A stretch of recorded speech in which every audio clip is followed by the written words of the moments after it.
Alam nyo, doon sa mga nagsasabing nagsasayang lang ng pera ang gobyerno para sa impeachment ni Sara Duterte, kayo mga wala kayong utak no? No?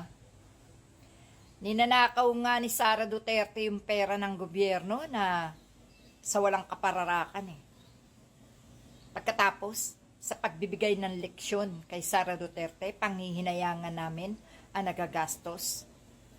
Tama lang.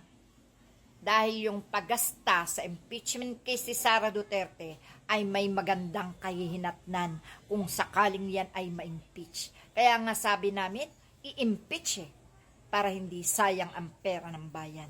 Tigil-tigilan nyo nga mga DDS ang katangahan nyo. Nangihinayang kayo sa gagastusin para si Sara Duterte mabigyan ng leksyon sa pagnanakaw sa pera ng bayan. Pagkatapos, panghihinayangan nyo yung pera na ginagamit sa pagbibigay leksyon sa isang kawatan. Ikaw, kayo, mga DDS, ang galing nyo rin magkomento. Parang ang titino nyo parang may malasakit kayo sa pera ng bayan no? Tigil kayo, dahil pera nyo rin ang ninakaw ni Sara Duterte. Kaya kami, hangad namin ma-impeach si Sara Duterte. Dahil kawatan, magnanakaw, lustador ng hindi kanyang pera. Kung sa inyo pwede ang ninanakawan, pues sa amin hindi. Okay lang malustay ang pera kung sa magandang sitwasyon naman gagamitin at kung mahatulan naman ang mga magnanakaw na katulad ng inyong amo. Tumigil na kayo.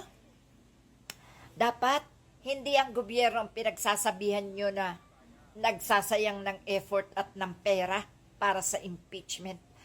Sasabihin nyo, ang daming problemang dapat unahin. Tama.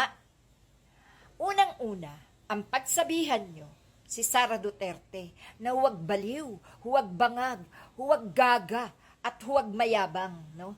Mapanggulo, mapaghanap ng gulo, war freak, no? Ha? Yan ang sasabihin ko sa inyo, mga DDS. Bago kayo magsalita ng pabor kay Sara Duterte at pabor para sa inyo, isip-isipin nyo muna, no? Ang sinasabi nyo na huwag magsayang ng effort at pera, sa amin, okay lang yan. Ang pagsabihan mo, yung amo ninyo na huwag tarantado